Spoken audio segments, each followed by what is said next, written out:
warahmatullahi wabarakatuh. Kami dari kelompok 4, kelas 12 MIPA 6 yang beranggota Amalia Latifah, Dendi Saputra, Miftah Agani, Najla Ime Azahra, dan Salwa Salsabila.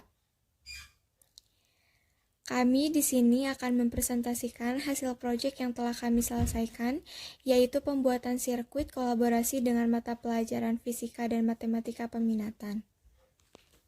Kami akan menampilkan alat dan bahan serta prosedur pembuatan proyek.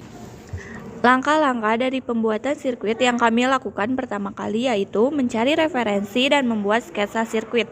Kemudian kami mulai mempersiapkan alat dan bahan untuk membuat sirkuit, yang dimana alat-alat yang kami gunakan yaitu gunting, cutter, bensin, kuas, pensil, spidol, lem tembak, dan penggaris. Sedangkan bahan-bahannya yaitu kardus bekas, lampu 4 buah, lem tembak, kabel, tusuk sate, karton, cat, kertas krep, lem kayu, baterai, dan dudukan baterai. Kemudian, prosedur pembuatannya yaitu 1. Potong kardus berbentuk persegi panjang sesuaikan dengan ukuran sirkuit.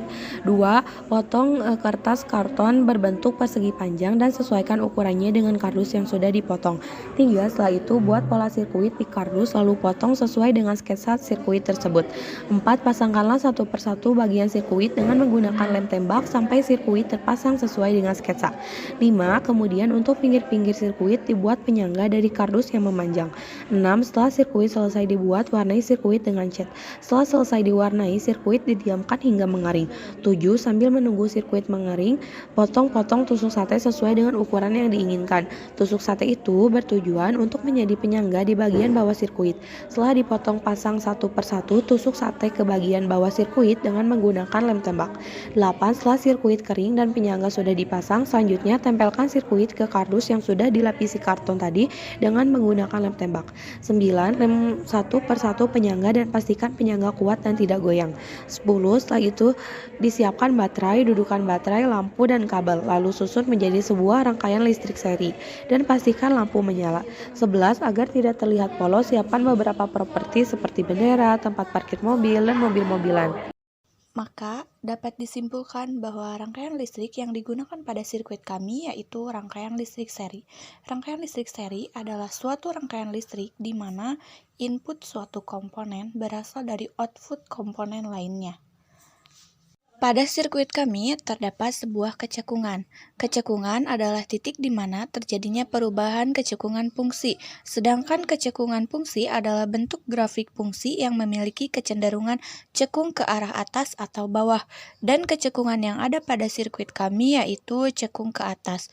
Syarat kecekungan yaitu apabila F double aksen X lebih besar dari 0, maka disebut cekung ke atas. Sedangkan apabila F double aksen X lebih kecil dari 0, maka disebut cekung ke bawah.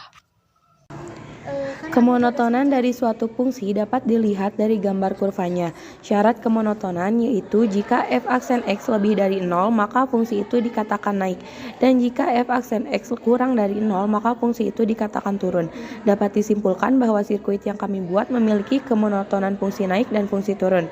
Kemudian, apa sih titik stasioner itu?